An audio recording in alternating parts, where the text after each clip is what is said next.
Hello students, science with S के sir के इस यूट्यूब चैनल पर आप लोगों का फिर से स्वागत है।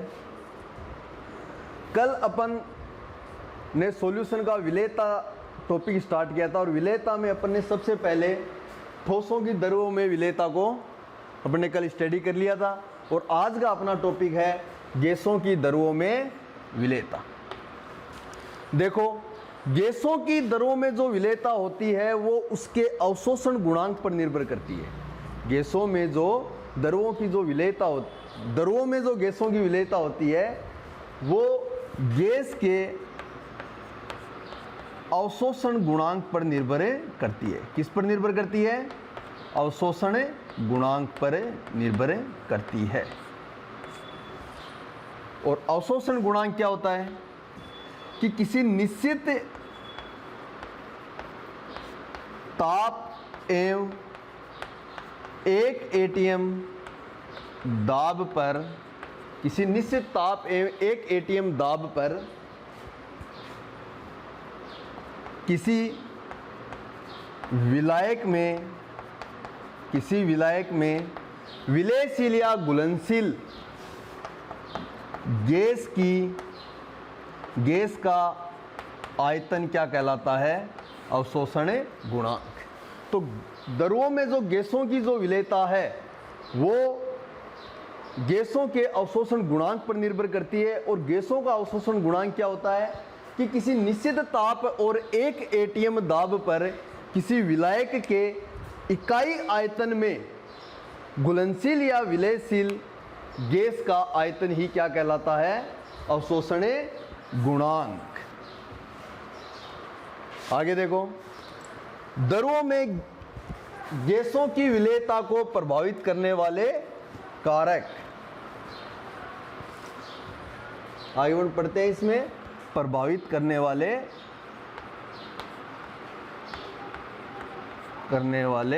कारक।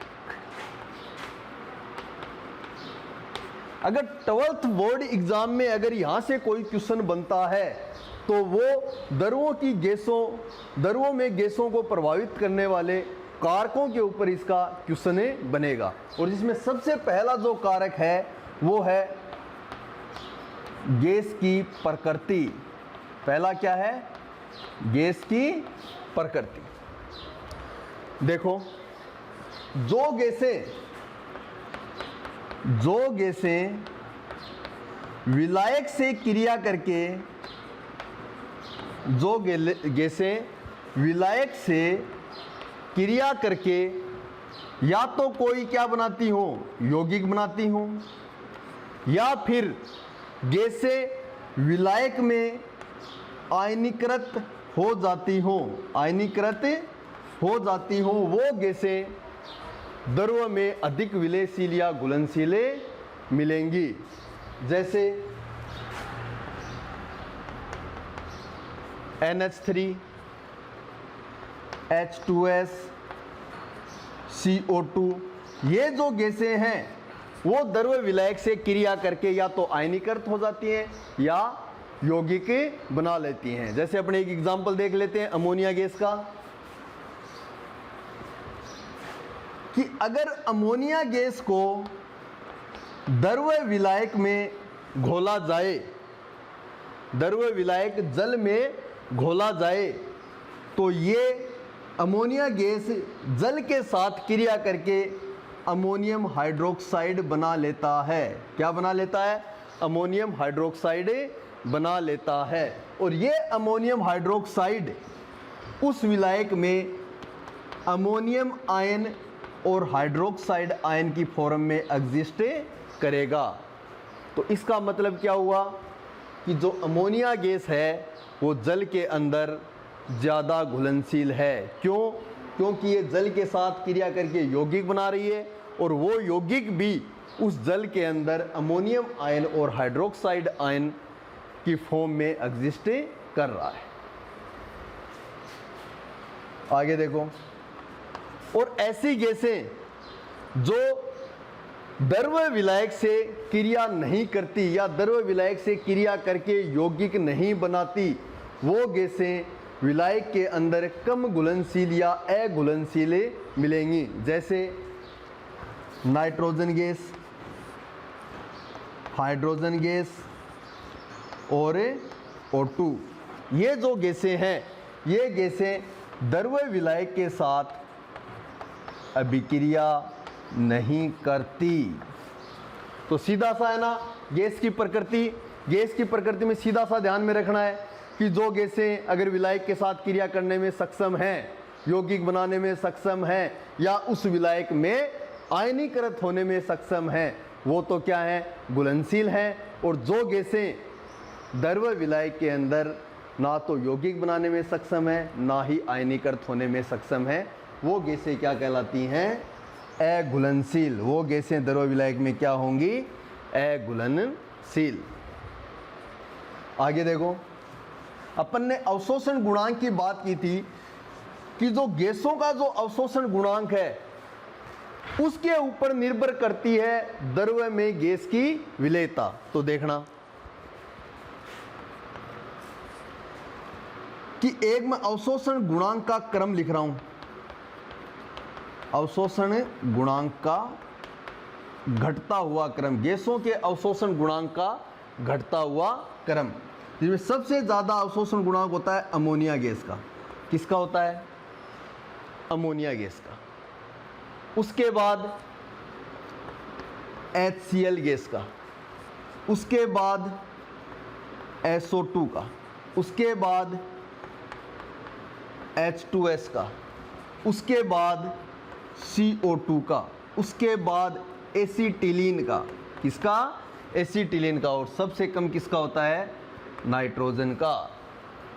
तो जिस गैस का अवशोषण गुणांक जितना ज्यादा होगा वो गैस द्रव्य में उतनी ही ज्यादा विलयशील होगी। तो NH3 का अवशोषण गुणांक सबसे ज्यादा है ना, तो ये सबसे ज्यादा द्रव्य विलायक में घुलनशील होगी। और नाइट्रोजन का अवशोषण गुणांक सबसे कम है, क्या सबसे कम है ना, तो ये द्रव्य विलायक में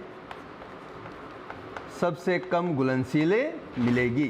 तो क्वेश्चन तुम्हारा यहां से आ सकता है, ना कि 12th बोर्ड एग्जाम में, जबकि उसके आगे जो नीट और जो JEE की जो एग्जाम लगती हैं उसमें भी यहां से क्वेश्चन दे सकता है कि 3 या 4 गैसें दे दे और 3-4 गैसें दे के आपसे पूछे कि निम्न का द्रव्य विलायक में विलयशीलता का घटता हुआ क्रम लिखो। जैसे क्वेश्चन बन सकता है यहां से कि 4 गैसें दे दी, NH3 दे दी, H2S दे दी, CO2 दे दी, या फिर ये मान लो C2H2 एसिटिलीन दे दी, और पूछे कि निम्न गैसों का द्रव्य विलायक में विलेयता का घटता हुआ क्रम लिखो। तो तुम लोग आसानी से बता सकते हो ना, आराम से बता सकते हो, क्योंकि तुम लोगों को ये पता है कि अवशोषण गुणांक का इनका क्या क्रम होता है। इस क्रम को देख के बता सकते हो कि जिस गैस का अवशोषण गुणांक जितना ज़्यादा, उस गैस की द्रव्य में विलेयता भी उतनी ही ज़्यादा।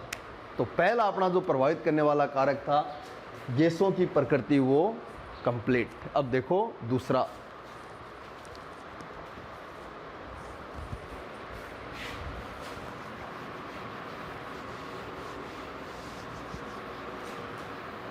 दूसरा क्या है, देखो विलायक की प्रकृति। विलायक की प्रकृति, विलायक की प्रकृति।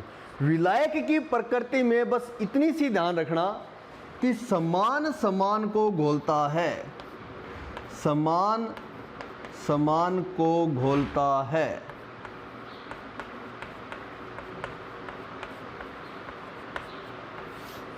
ये मार्केट वाला सामान नहीं है, ये है सेम सेम को घोलता है, समान समान को घोलता है। इसका मतलब क्या है वो देखो कि अगर कोई ध्रुवीय गैस है, अगर कोई ध्रुवीय गैस है तो वो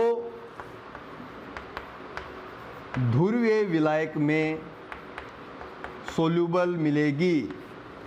अगर कोई ध्रुवीय गैस है तो वो ध्रुवीय विलायक में विलयशील होगी। और यदि कोई अध्रुवीय गैस है, यदि कोई अध्रुवीय गैस है तो वो किस में विलयशील मिलेगी? अध्रुवीय विलायक में। किसमें? अध्रुवीय विलायक में। तो विलायक की प्रकृति वाले कारक में केवल इतना सा याद रखना है कि समान समान को घोलता है। और समान समान को घोलने से यहाँ क्या मतलब है कि अगर कोई ध्रुवीय गैस है तो वो ध्रुवीय विलायक में विलयशील है, और अगर कोई अध्रुवीय गैस है तो वो अध्रुवीय विलायक में विलयशील होगी। ऐसा नहीं होगा कि ध्रुवीय गैस अध्रुवीय विलायक में विलयशील हो जाए, या फिर अध्रुवीय गैस है वो ध्रुवीय विलायक में विलयशील हो जाए। यहां से एक क्वेश्चन बनता है, देखना क्वेश्चन क्या बनता है। देखो,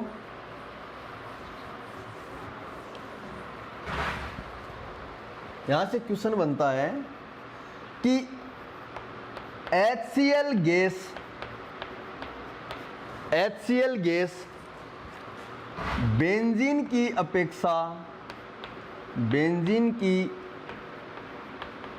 अपेक्षा जल में अधिक घुलनशील है, अधिक घुलनशील है। क्यों? अगर ऐसा क्वेश्चन या इस टाइप का कोई और क्वेश्चन अगर एग्जाम में आता है, ऐसा क्वेश्चन या इस टाइप का कोई और क्वेश्चन अगर एग्जाम में आता है, तो बस केवल इतना ध्यान रखना कि यहां गैस तो एक ही है, लेकिन दो विलायक हैं, बेंजीन और जल। दो विलायक है ना, बेंजीन और जल। तो सीधा कारक याद कर लेना विलायक की प्रकृति, क्योंकि दो विलायक में ही तो अपन कंपेयर करेंगे। तो देखो, HCl गैस बेंजीन की अपेक्षा जल में अधिक घुलनशील है, क्यों? तो इसका सीधा सा आंसर है कि HCl जो गैस है वो एक ध्रुवीय गैस है। कैसी गैस है? ध्रुवीय गैस है। और जल क्या है? जल एक ध्रुवीय विलायक है। कैसा है? ध्रुवीय विलायक है। और बेंजीन कैसा है? बेंजीन एक अध्रुवीय विलायक है। कैसा है? अध्रुवीय विलायक है। तो आंसर मिल गया ना कि समान समान को घोलता है। ऐसा क्वेश्चन एग्जाम में आते हैं और बार बार पूछे जाते हैं कि HCl गैस बेंजीन की अपेक्षा जल में अधिक घुलनशील है, क्यों? क्योंकि HCl गैस एक ध्रुवीय प्रकृति की गैस है तथा जल भी क्या है? ध्रुवीय प्रकृति का विलायक है। इसलिए HCl गैस है वो जल में ज़्यादा घुलनशील होगी एज कंपेयर टू बेंजीन। समझ में आ गई होगी सब ये बात। तीसरा कारक देखो,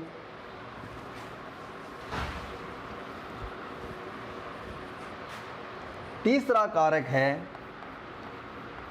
ताप का प्रभाव। तीसरा कारक क्या है? ताप का प्रभाव। जब भी सॉल्यूशन चैप्टर में ताप के प्रभाव की बात चले कहीं भी, तो हमेशा एक वैज्ञानिक को याद कर लेना, ला सातालिए। कौन सा वैज्ञानिक? ला सातालिए। ला सातालिए वैज्ञानिक ने क्या बताया कि स्थिर दाब पर, किस पर? स्थिर दाब पर जब ताप का प्रभाव चलता है तो स्थिर दाब होता है, और अगर दाब का प्रभाव चलता है तो स्थिर क्या रहता है? ताप रहता है। तो ला सातालिए ने क्या बताया कि स्थिर दाब पर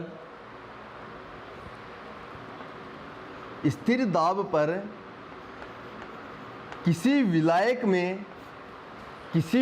में विलयशील गैस का अगर अपन ताप बढ़ाते हैं, क्या बढ़ाते हैं? ताप बढ़ाते हैं, तो उस गैस की जो विलेयता है वो घटती है। विलेयता क्या होती है? घटती है। ला सातालिए ने क्या बताया कि स्थिर दाब पर अगर गैस का ताप बढ़ाते हैं तो उस गैस की विलेयता घटती है। क्यों घटती है? क्योंकि जैसे ही अपन गैस का ताप बढ़ाएंगे गैस का ताप बढ़ाते ही उस गैस की गतिज ऊर्जा बढ़ जाती है। क्या बढ़ जाती है? गतिज ऊर्जा बढ़ जाती है। और गतिज ऊर्जा बढ़ने से उस गैस के जो आयंस हैं या गैस के जो कण हैं उनकी गति बढ़ जाएगी, और गति बढ़ जाएगी तो गैस के कणों की बाहर निकलने की प्रवृत्ति बढ़ जाएगी। क्या बढ़ जाएगी? बाहर निकलने की प्रवृत्ति बढ़ जाएगी। उस विलायक से या उस विलयन से बाहर निकलने की प्रवृत्ति बढ़ जाएगी। और अगर बाहर निकलने की प्रवृत्ति बढ़ गई तो इसका मतलब गैसों की जो विलेयता है वो विलायक में क्या हो जाएगी? कम हो जाएगी। तो हमेशा ध्यान रखना, जब भी सॉल्यूशन चैप्टर में ताप के प्रभाव की बात करो तो लास अतालिए नाम का जो वैज्ञानिक है उसको याद कर लेना, क्योंकि ताप के प्रभाव पे मैक्सिमम बातें जो बताई वो लास अतालिए ने ही बताई थी। चौथा देखो, ये समझ में आ गया होगा सबके। चौथा देखो,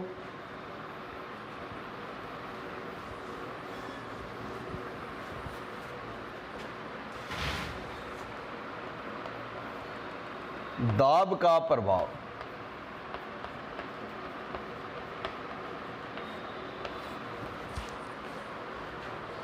द्रवों की गैसों की द्रवों में विलेयता को प्रभावित करने वाले कारकों में सबसे ज्यादा महत्वपूर्ण अगर कोई कारक है तो वो है दाब का प्रभाव। इंपॉर्टेंट डाल लेना इस पे, अक्सर एग्जाम में यहां से क्वेश्चन पूछा जाता है।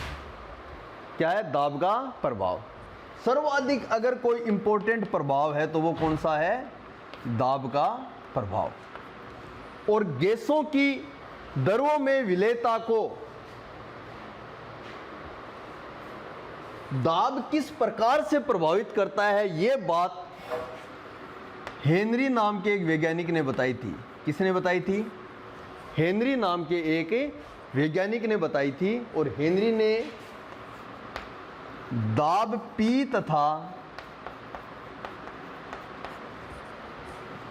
विलेय गैस की मात्रा, विलयशील गैस की मात्रा के मध्य, गैस की मात्रा m के मध्य संबंध स्थापित किया था, के मध्य संबंध स्थापित किया था कि गैस की विलेयता पर दाब का क्या प्रभाव पड़ता है। इसके बारे में हेनरी नाम के वैज्ञानिक ने बताया था कि दाब P तथा विलयशील गैस की जो मात्रा होती है उसके बीच में क्या संबंध रहता है। तो अपन पढ़ते हैं हेनरी का नियम, और जो बहुत ही ज़्यादा 12th एग्ज़ाम की दृष्टि से सबसे ज़्यादा इम्पोर्टेंट टॉपिक है, हेनरी का नियम।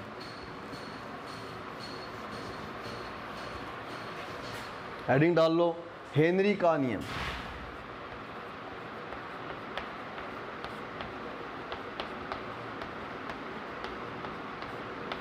हेडिंग क्या है?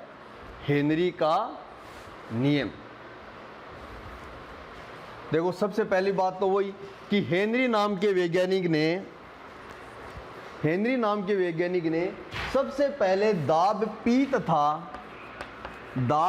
तथा विलयशील गैस की मात्रा के मध्य संबंध स्थापित किया। और इसने क्या बताया? इसने बताया कि निश्चित ताप पर, किस पर? निश्चित ताप पर विलायक के इकाई आयतन में, विलायक के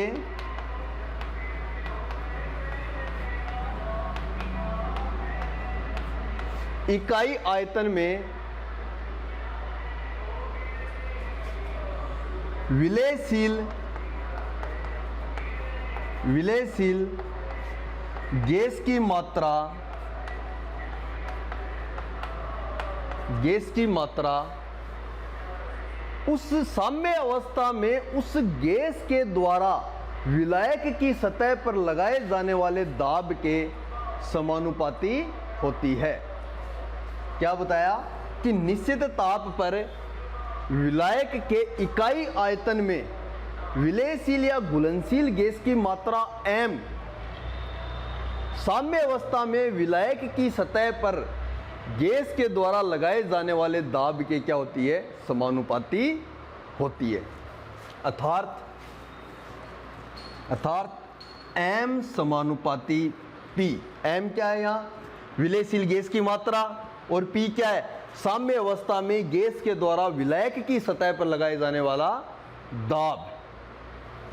तो अगर समानुपाती का चिन्ह हटाएंगे तो क्या जाएगा, स्थिरांक आता है ना, तो m बराबर क्या हो जाएगा, Kp। ये था हेनरी का नियम। एक बार फिर से सुन लो, हेनरी ने क्या बताया था कि स्थिर ताप पर किसी विलायक के इकाई आयतन में घुली हुई गैस की मात्रा या विलयशील या घुलनशील गैस की मात्रा m साम्य अवस्था में उस गैस के द्वारा विलायक की सतह पर लगाए जाने वाले दाब P के क्या होती है, समानुपाती होती है। ये याद रखना, हेनरी का नियम बहुत ही इंपॉर्टेंट है 12th बोर्ड एग्जाम की दृष्टि से। ये था हेनरी का नियम। आगे देखो, हेनरी के नियम की सीमाएं। हेनरी के नियम की सीमाएं, हेनरी के नियम की 4 सीमाएं थी। पहली, दाब अधिक ना हो, दाब अधिक न हो। पहली क्या थी कि दाब बहुत ज़्यादा अधिक नहीं होना चाहिए, और दूसरी क्या थी कि ताप बहुत कम ना हो, ताप बहुत कम ना हो। और तीसरी क्या थी, तीसरी क्या थी कि गैसें विलायक से क्रिया न करें, कैसे, विलायक से क्रिया न करें। तो हेनरी की सीमाएं कितनी थी, हेनरी की सीमाएं 4 थी। पहली क्या थी कि दाब बहुत अधिक न हो, दूसरी क्या थी, ताप बहुत कम न हो, और तीसरी क्या थी कि कोई भी गैस है उसको विलायक में डालने के बाद वो गैस विलायक से क्रिया नहीं करनी चाहिए। और चौथी क्या थी, गैस की विलेयता विलायक में कम हो, गैस की विलेयता विलायक में कम हो। अरे अगर विलायक में गैस की विलेयता कम होगी तभी तो गैस है वो विलायक से क्रिया नहीं करेगी। तो ये दोनों जस्ट एक दूसरे की सेम है ना एकदम। तो 4 सीमाएं बताई हेनरी ने अपने नियम की। पहली थी दाब बहुत अधिक न हो, दूसरा क्या था, ताप बहुत कम न हो, गैसें विलायक से क्रिया ना करें, और चौथी क्या थी, गैस की विलेयता विलायक में क्या हो, कम हो। ये था हेनरी का नियम। ध्यान में रख लेना कि हेनरी का नियम क्या होता है कि स्थिर ताप पर किसी विलायक के इकाई आयतन में विलयशील गैस की मात्रा या घुलनशील गैस की मात्रा उस विलायक की सतह पर गैस के द्वारा लगाए जाने वाले दाब के क्या होती है, समानुपाती होती है। ये 4 सीमाएं जरूर याद कर लेना। तो अपन ने पढ़ लिया हेनरी का नियम, हेनरी के नियम की सीमाएं। अब देखते हैं हेनरी के नियम के अनुप्रयोग। अब क्या पढ़ते हैं, हेनरी के नियम के अनुप्रयोग। कई बार 12th बोर्ड एग्जाम में यहाँ से क्वेश्चन आया है। जो हेनरी के नियम के जो अनुप्रयोग हैं, यहाँ से कई बार 12th बोर्ड एग्जाम में क्वेश्चन आया है। तो ये भी एग्जाम की दृष्टि से इम्पोर्टेंट टॉपिक है। पहला अनुप्रयोग क्या था कि जो अपनी कोल्ड ड्रिंक और सोडा वाटर की जो बोतल होती हैं, क्या होती हैं, कोल्ड ड्रिंक और जो सोडा वाटर की जो बोतल होती हैं, उसमें CO2 की विलेयता बढ़ाने के लिए उन बोतलों को उच्च दाब पर क्या करते हैं, बंद किया जाता है। तो प्रश्न क्या बनता है यहाँ से कि सोडा वाटर या कोल्ड ड्रिंक की बोतल को उच्च दाब पर बंद क्यों करते हैं।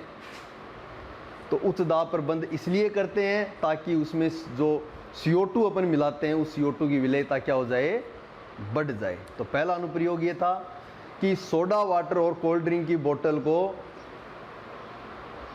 बोतल में CO2 की विलेयता को बढ़ाने के लिए उन बोतल को उच्च दाब पर बंद किया जाता है। दूसरा देखो,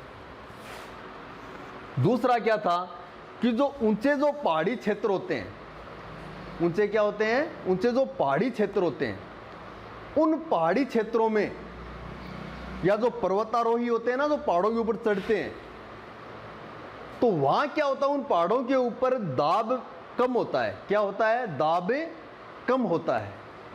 तो जो पर्वतारोही और जो पहाड़ों पे रहने वाले लोग हैं, इस दाब कम होने की वजह से उनके ब्लड के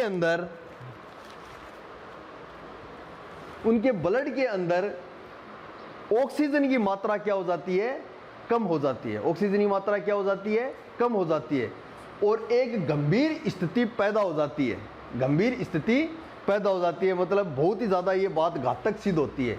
और ऐसी स्थिति को अपन बोलते हैं एनोक्सिया। क्या बोलते हैं, एनोक्सिया। कि जो पहाड़ों पर रहने वाले जो लोग हैं या जो पर्वतारोही होते हैं, तो पहाड़ों के ऊपर ऊंचाई पर क्या होता है कि दाब में कमी आ जाती है। और दाब में कमी आने से क्या होता है कि दाब में अगर कमी आई, इसका मतलब कोई भी गैस है वो विलायक में कम घुलनशील होगी, क्योंकि उच्च दाब पर ही घुलनशील होती है। तो कम घुलनशील होगी तो वो ब्लड में जो अपने ऑक्सीजन, अपन सांस के द्वारा जो ऑक्सीजन लेते हैं, वो अंदर जाके ब्लड में सोल्यूबलित होती है। तो वो उसकी सोल्यूबिलिटी या उसकी जो विलेयता है ऑक्सीजन की, वो ब्लड में क्या हो जाती है, कम हो जाती है। और ब्लड में ऑक्सीजन की कमी होने से अपने शरीर के अंदर गंभीर और घातक स्थिति पैदा हो जाती है, जिसको अपन क्या बोलते हैं, एनोक्सिया। या अपन इसको बोल सकते हैं कि सांस लेने में तकलीफ होने लग जाती है, क्योंकि अगर ऑक्सीजन ब्लड के साथ बाइंड ही नहीं होगी तो सांस लेने में तो दिक्कत होगी ना, क्योंकि अपने शरीर में ऑक्सीजन ही कमी होने लग जाएगी। और ऑक्सीजन अगर शरीर में कमी हो रही है तो वो शरीर के लिए घातक और क्या होती है, गंभीर होती है।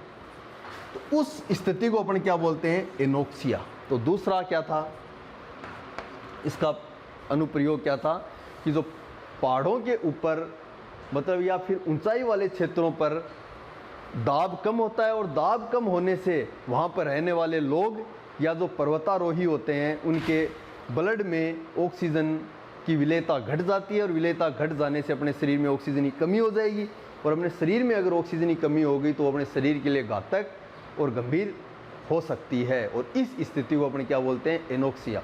ऐसा प्रश्न आया है बोर्ड एग्जाम में कि एनोक्सिया क्या होता है। आगे देखो, तीसरा,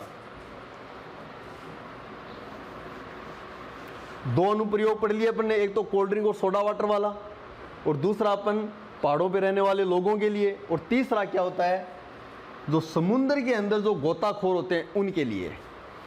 समुद्र के जो गहरा समुद्र होता है, उस गहरे समुद्र में क्या होता है, दाब बहुत ज़्यादा होता है।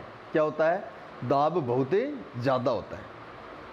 तो जो समुद्री जो गोताखोर हैं, वो जब उस गहरे समुद्र में पहुंचते हैं तो वहाँ दाब अधिक होने से उनके ब्लड के अंदर गैसों की घुलनशीलता है वो बढ़ जाती है, या फिर ऐसा कह सकते हैं कि मैक्सिमम हो जाती है। और मैक्सिमम, अब गहरे समुद्र में तो उनके ब्लड में घुलनशील ऑक्सीजन या दूसरी गैसें, उनकी मात्रा क्या होगी, मैक्सिमम होगी।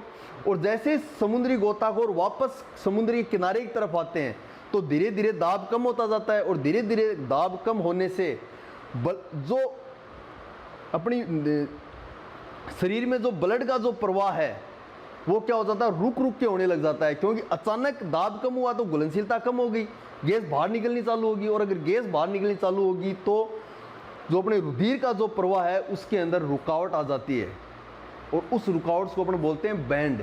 क्या बोलते हैं, बैंड। और ये बैंड्स भी शरीर के लिए बहुत घातक सिद्ध होते हैं। और इसी कमी को पूरा करने के लिए जो समुद्री जो गोताखोर हैं, समुद्री गोताखोर हमेशा अपने साथ 11 जो सिलेंडर लेके जाते हैं, समुद्री गोताखोर जो सिलेंडर लेके जाते हैं, उस सिलेंडर के अंदर 11.7% हीलियम गैस और 56.2% नाइट्रोजन गैस और 32.1 1% ऑक्सीजन गैस का मिक्स रूप उस सिलेंडर के अंदर भरकर ले जाते हैं। तो 3 अनुप्रयोग हो गए। पहला अनुप्रयोग क्या हुआ कि जितने भी जो सोडा वाटर की बोतल हैं या जो कोल्ड ड्रिंक की बोतल हैं, उनमें CO2 की विलेयता बढ़ाने के लिए उन बोतल को उच्च दाब के ऊपर बंद किया जाता है। दूसरी बात क्या हुई कि जो ऊंचाई वाले क्षेत्र हैं या जो पहाड़ों के ऊपर का जो क्षेत्र है, वहाँ पर दाब में कमी होती है, इसलिए वहाँ के जो लोग हैं या जो पर्वतारोही हैं, उनके ब्लड में ऑक्सीजन की विलेयशीलता या घुलनशीलता क्या हो जाती है, कम हो जाती है, जिससे अपने शरीर में ऑक्सीजन की कमी हो जाएगी। और शरीर में ऑक्सीजन की कमी हो जाएगी तो अपने शरीर के लिए घातक और गंभीर स्थिति पैदा कर देती है। और इस स्थिति को अपन क्या बोलते हैं, एनोक्सिया। क्या बोलते हैं, एनोक्सिया। इस स्थिति को अपन क्या बोलते हैं, एनोक्सिया। और तीसरा अपने क्या था कि जो गहरा जो समुद्र होता है, गहरे समुद्र में क्या होता है कि गहरे समुद्र में दाब बहुत ज़्यादा होता है। जब समुद्री गोताखोर गोता लगाते हुए गहरे समुद्र में जाते हैं तो वहाँ पर दाब अधिक होने की वजह से उनके ब्लड में गैसों की घुलनशीलता है वो मैक्सिमम हो जाती है। और जैसे ही वो धीरे धीरे वापस किनारे की तरफ आते हैं तो किनारों पर दाब में धीरे धीरे कमी आएगी। कमी आने से क्या होगा, अचानक गैसों की घुलनशीलता कम होगी तो घुलनशील गैसें वो बाहर निकलना चालू होंगी तो रुधिर का जो प्रवाह है उसमें रुकावट पैदा हो जाती है। और इस स्थिति को अपन क्या बोलते हैं, बैंड बोलते हैं। बैंड्स क्या हो जाते हैं, बैंड्स हो जाते हैं। और ये भी अपने शरीर के लिए एक घातक और गंभीर स्थिति पैदा करती है। ऐसी स्थिति पैदा ना हो इसके लिए जो समुद्री गोताखोर हैं वो जो अपने साथ जो गैस का सिलेंडर लेके जाते हैं उसमें 11.7% हीलियम, 56.2% नाइट्रोजन और 32.1% क्या मिक्स की हुई होती है, ऑक्सीजन। तो ये था अपना विलेयता। विलेयता में अपन ने 2 तरीके की विलेयता पढ़ी थी, एक तो ठोसों की द्रवों में, दूसरी गैसों की द्रवों में विलेयता। और गैसों की द्रवों में अपने लास्ट में क्या पढ़ा था, हेनरी का नियम। हेनरी के नियम पढ़ने के बाद उसकी सीमाएं पढ़ी, सीमाएं पढ़ने के बाद उसके अनुप्रयोग पढ़े। हेनरी का नियम 12th बोर्ड एग्जाम की दृष्टि से बहुत ही ज़्यादा इम्पोर्टेंट है। तो ये यहाँ पर विलेयता का टॉपिक कंप्लीट करते हैं। उसके आगे एक छोटा सा टॉपिक और स्टार्ट कर लेते हैं, वाष्प दाब। वाष्प दाब, वाष्प दाब यानी वेपर प्रेशर।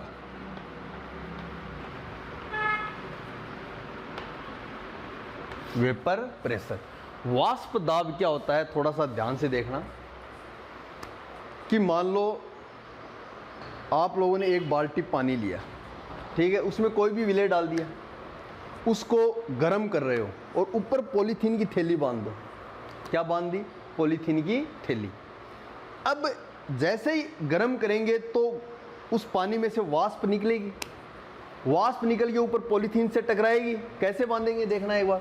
मान लो ये कोई एक बर्तन लिया अपन ने, ठीक है, उसमें अपन ने पानी और विलेय भरा। विलेय भरने के बाद इसको ऐसे पॉलीथीन की थैली से बांध दिया। अब जैसे इसके नीचे अपन आग लगाएंगे या इसको गर्म करेंगे तो यहाँ से वाष्प बन के यहाँ टकराएगी, क्या टकराएगी ना। और ये वाष्प यहाँ टकराने के बाद वापस आकर जो इस जल की सतह के ऊपर जो दाब लगाएगी, उस दाब को अपन क्या कहते हैं, वेपर प्रेशर। क्या कहते हैं, वाष्प दाब। अभी हेनरी के नियम में भी तो अपन ने पढ़ा था ना, वैसे ही इसको अपन क्या कहते हैं, वेपर प्रेशर। तो वाष्प दाब क्या हो गया कि किसी विलायक की सतह पर गैस के कण या अणुओं द्वारा लगाए जाने वाला दाब भी क्या कहलाता है, वाष्प दाब। समझ में तो आ गया होगा सब। ये नॉर्मल सी बात है कि इस वाष्प दाब को कैसे देखेंगे, उसके लिए अपन कर लेते हैं कि एक बर्तन ले लेते हैं, बर्तन में विलेय और विलायक डाल देते हैं, डालने के बाद उसको चारों ओर से पॉलीथीन से बंद कर देंगे। बंद करके अपन क्या करेंगे, इसको गर्म करेंगे। गर्म करेंगे तो यहाँ से जो वाष्प बन के जाएगी जो गैस फॉर्म में, अगर यहाँ टकराने के बाद वापस आकर जो इस विलायक की सतह पर जो दाब लगाएगी, उस दाब को अपन क्या कहेंगे, वेपर प्रेशर। क्या कहेंगे, वेपर प्रेशर। एक छोटा सा टॉपिक और देख लेते हैं।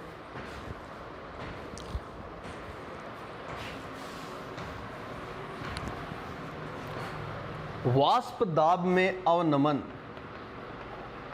वाष्प दाब में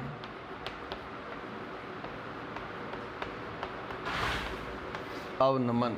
अगला टॉपिक क्या है? वाष्प दाब में अवनमन, lowering in vapour pressure, lowering in vapour pressure. वाष्प दाब में अवनमन क्या होता है वो देखो।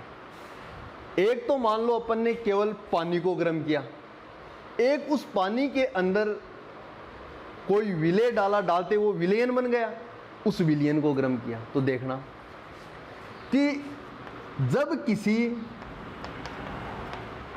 किसी विलायक में अवाष्पशील विलय, कैसा विलय? अवाष्पशील, जिसकी वाष्प ना बनती हो, अवाष्पशील विलय।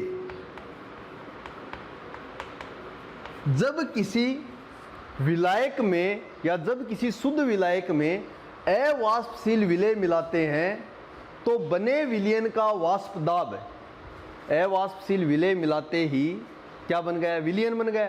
तो उस विलयन का वाष्प दाब उस शुद्ध विलायक से क्या होता है? कम होता है या कम हो जाता है। इसे ही अपन क्या कहते हैं? लोअरिंग इन वेपर प्रेशर या वाष्प दाब में अवनमन। कि जब किसी विलायक में अवाष्पशील विलय मिला दें तो बने विलयन का वाष्प दाब उस शुद्ध विलायक से क्या हो जाता है? कम हो जाता है। इसे अपन क्या कहते हैं? वाष्प दाब में अवनमन। समझ में आई बात? तो वाष्प दाब में अवनमन क्या हो जाएगा? वाष्प दाब में अवनमन बराबर P note minus P। P note यहाँ क्या है? शुद्ध अवस्था में विलायक का वाष्प दाब है या शुद्ध विलायक का वाष्प दाब, शुद्ध विलायक का वाष्प दाब। और P यहाँ क्या है? विलयन का वाष्प दाब। तो ये होता है वाष्प दाब में अवनमन। तो अपन ने आज क्या पढ़ा? गैसों की दरों में विलयता और उसको प्रभावित करने वाले कारक, और प्रभावित करने वाले कारक में जब अपन दाब का प्रभाव पढ़ रहे थे तो उसमें अपन ने क्या पढ़ा? हेनरी का नियम, हेनरी के नियम की सीमाएं और हेनरी के नियम के अनुप्रयोग। उसके बाद अपन ने दो छोटे छोटे टॉपिक लिए, एक तो वाष्प दाब क्या होता है और दूसरा वाष्प दाब में अवनमन क्या होता है। आज के लिए बस इतना ही, और कल अपन नेक्स्ट टॉपिक स्टार्ट करेंगे, राउल लॉ। चलो ठीक है, धन्यवाद।